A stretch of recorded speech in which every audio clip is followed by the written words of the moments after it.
the original hoop dream. These really are the rules here. 1891, James Naismith, granddad's signature. Incredible. One family's heirloom. You think your great-grandfather could ever envision that the game he developed could be what it is today? Goes on one wild ride. He starts looking around and thinks, oh my goodness, where are the rules? No. It's a national treasure with a big price tag. You paid more than the Emancipation Proclamation. Yeah. Well...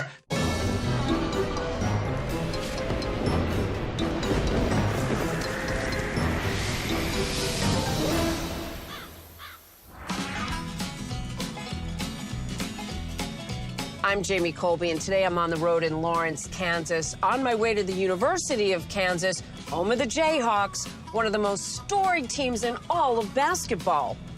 Now, Kansas is actually not where the tale of this strange inheritance begins, but through a turn of events, it does wind up here. In 1939, my grandfather, Dr. James Naismith, passed away and left us an artifact that dates back to 1891. He was my great-grandfather, and what he left us was the Magna Carta of basketball. Naismith. Oh, Jamie. yes, I'm Jim. Hi, Naismith. Jim. How are Well, good to you? meet Jamie, I'm Sean Naismith. Great to meet you both. Likewise. I am interested to hear about your strange inheritance. I'm awfully curious what the connection is to KU. We'd love to show you. My great-grandfather, Dr. James Naismith, started the first basketball teams here in KU. But time out. Let's reset the clock. The boy who would grow up to invent basketball, James Naismith, is born in Ontario, Canada in 1861.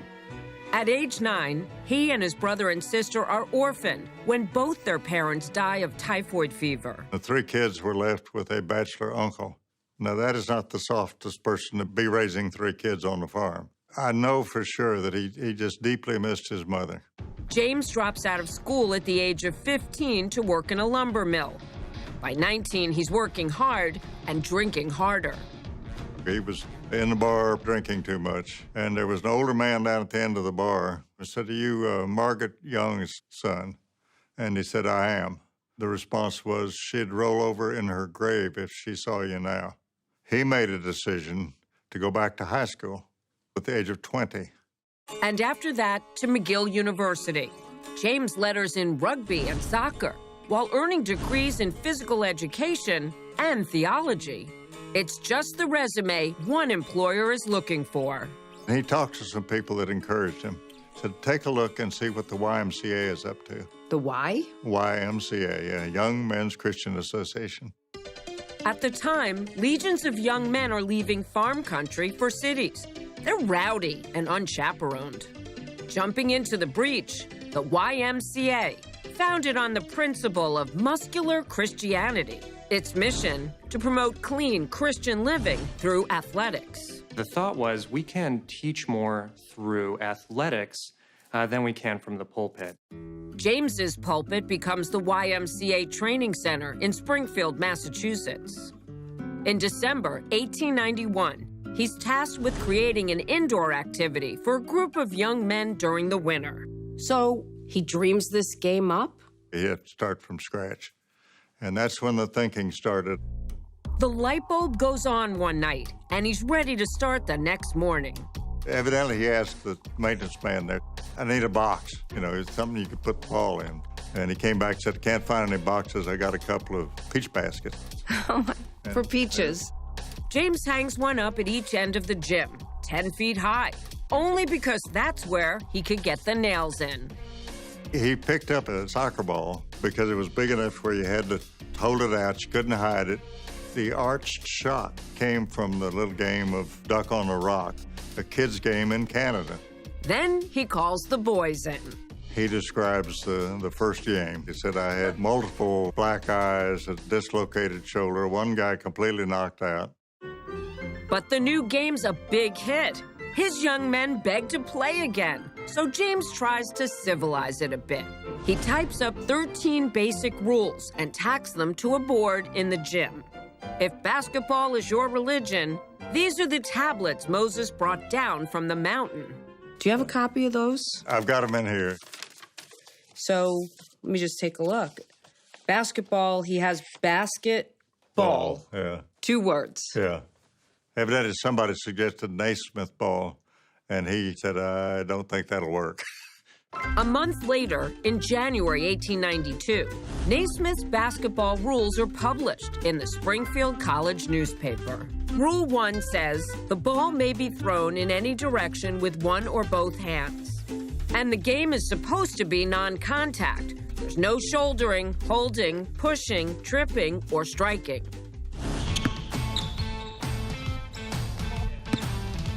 Hey, Coach, I'm Jamie. Hi, Jamie. How are you? I asked some young players from the MoCan basketball program in Kansas City to demonstrate for you how today's hoops differ from the original game. So, Coach, the Naismith version of basketball has 13 rules. Now you have 150 pages of rules in the NBA. What are the big differences? The big difference is rule number 3. Back in the olden days, you had to actually pass the ball, and right when you catch it, you had to stop right there. So now the guys can actually dribble and go places. I don't know. No dribbling? You instructed the guys to give us a little demonstration of how it's done. Go right ahead. That's right. I'm calling the shots.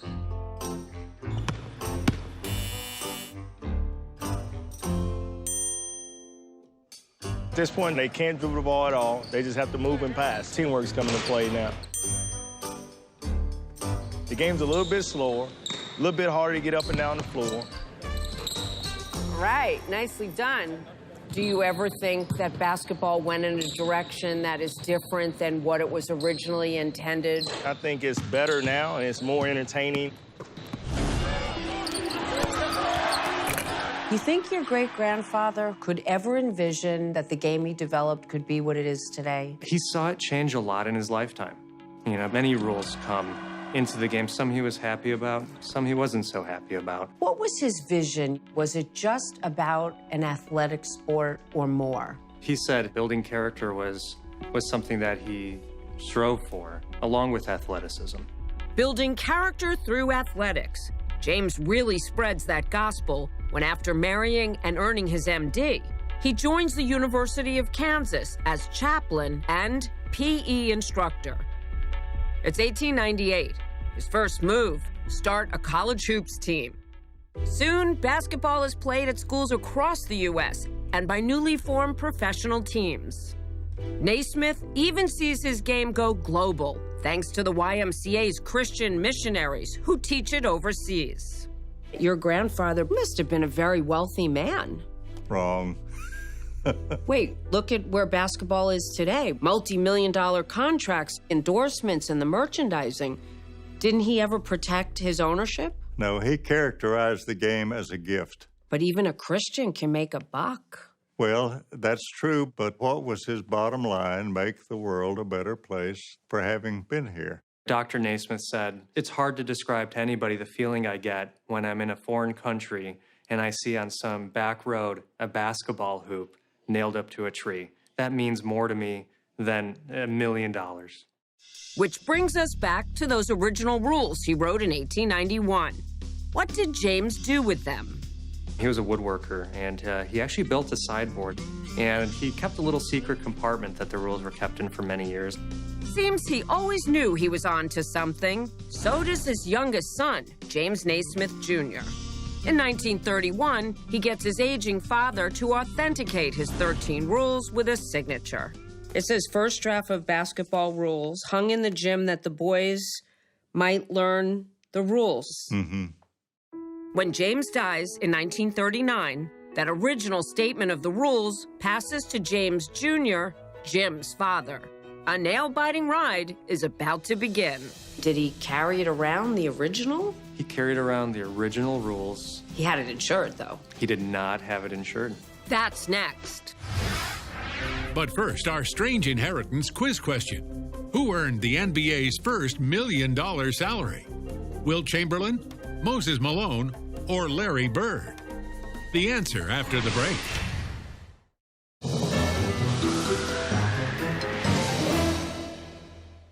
So who earned the NBA's first $1 million salary? It's B, Moses Malone in the 1978-79 season for the Houston Rockets. He was paid exactly $1 million. When Dr. James Naismith dies in 1939, he leaves his son, James Jr., a strange inheritance. The 2 typewritten pages outlining his invention, basketball. Almost immediately, the game explodes into a worldwide phenomenon. By 1959, they're even building a Hall of Fame in basketball's birthplace, Springfield, Massachusetts. James Naismith is not only the first inductee, the place is named after him. His son loans the museum the rules. The goal was to display them, show the world. By the time James Naismith Jr. dies in 1980, his heirs are not pleased with the Hall of Fame. I went to school in upstate New York, so I stick my head in the door. Hi there, I'm Jim Naismith. I'd like to see the rules. And they would find them in the safe. In the safe? In the safe. Not displayed? No. The Hall of Fame apparently didn't really know what to do with them or what really needed to be done. Jim's brother, 42-year-old Jan Naismith, isn't just dismayed with the Hall, but with the game itself. For while many think basketball is enjoying a golden age, Bird, Jordan, Magic, the Dream Team, Jan sees a sport that has strayed far from their grandfather's original vision. He wasn't very happy with the state that basketball was in at the time. What's his beef with it? If you recall, in the 90s, there were fights on the court and there were fights with fans. He felt it was time to remind the world that the game was a gift. Underscoring Jan's sense that basketball has forgotten its roots, the Hall of Fame building falls into disrepair. And Jan fears that when it's renovated, the building will no longer prominently feature his grandfather's name. He got upset and told him that he's going to climb up there himself and spray paint it in orange letters. The new building does keep the Naismith name, but Jan convinces the Hall of Fame to return the neglected rules to the family. He wants to reform the sport and has a plan to call attention to his cause.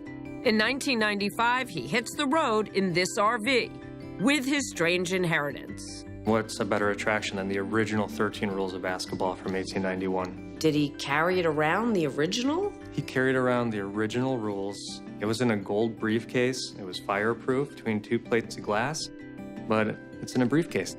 Jan brings the family heirloom to schools and gives lectures on his grandfather's original hoop dream. People say, well, Naismith, you want everything to stay the same. Nothing stays the same. Sportsmanship, respect, dignity, positive role modeling, teamwork can stay the same and should. Jan travels the rules to big games like the Final Four and the NBA All-Stars. Did your dad ever have them appraised? He did. They appraised at approximately $5 million.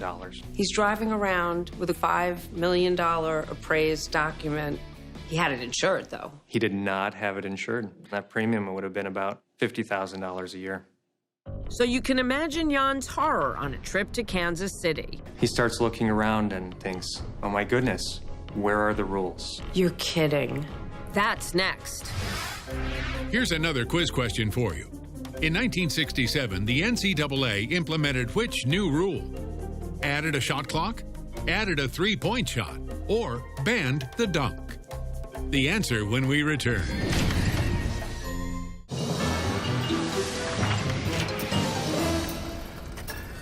So, in 1967, the NCAA implemented which new rule? The answer is C. They banned the dunk shot after Lou Alcindor, later known as Kareem Abdul-Jabbar, dominated the season.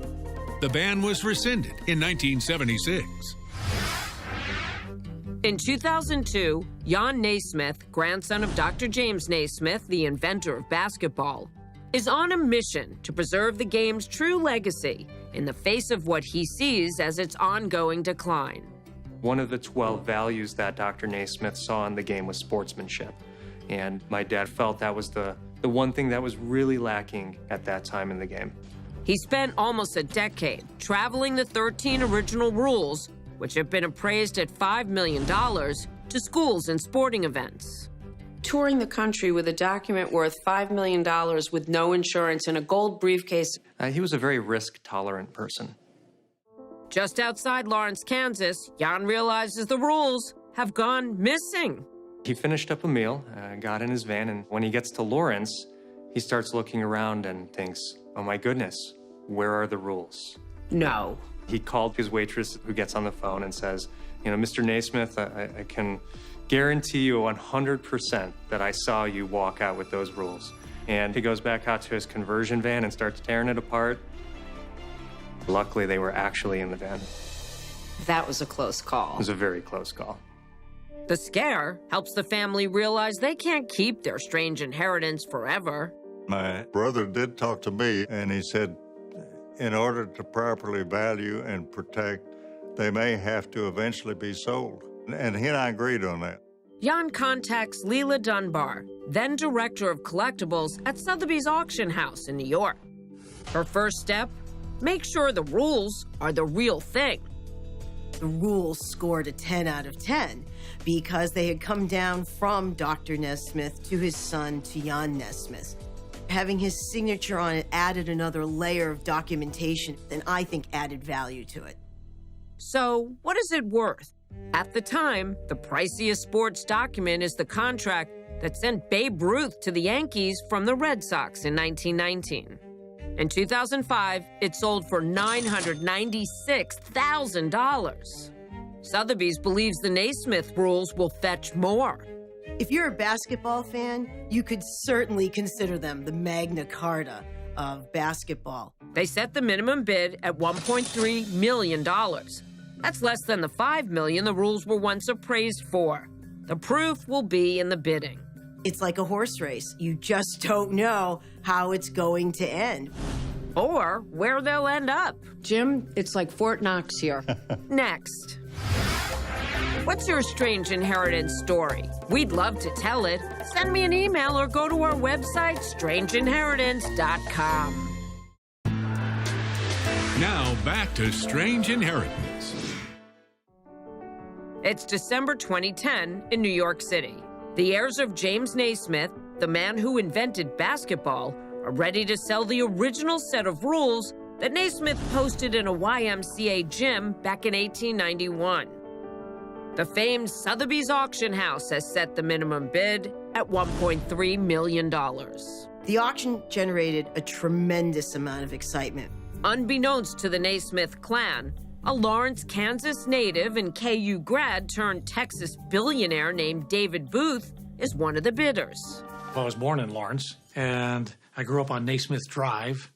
Now he's in the game via telephone from Austin, Texas. This is a highly unprecedented auction. You had Bobby Kennedy's original copy of the Emancipation Proclamation.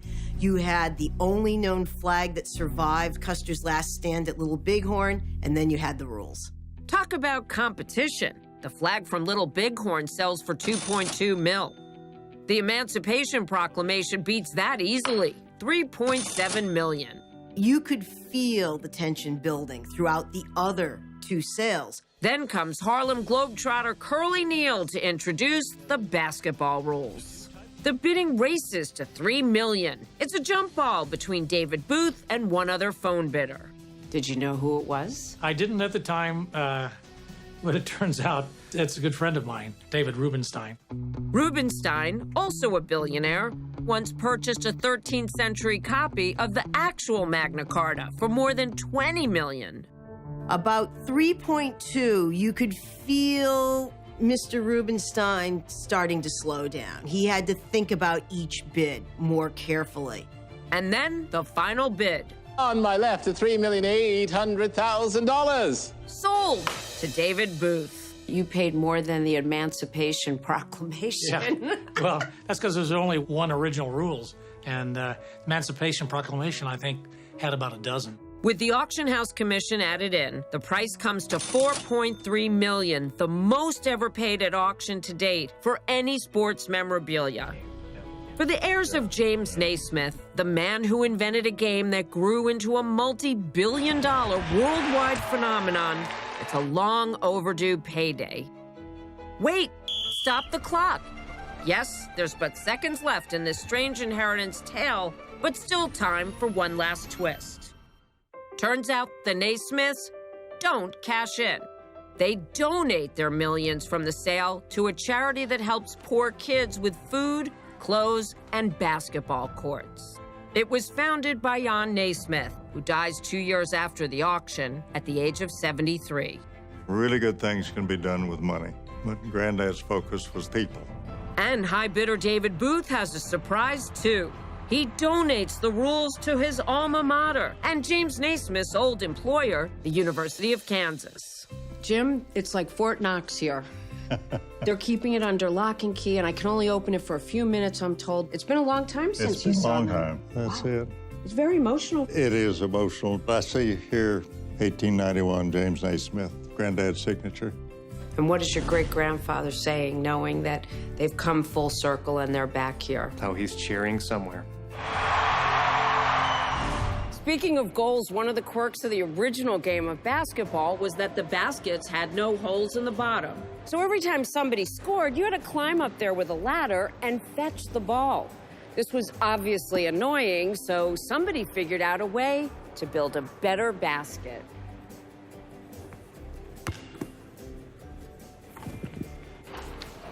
Swoosh! Nothing but net. I'm Jamie Colby. Thanks so much for watching Strange Inheritance. And remember, you can't take it with you.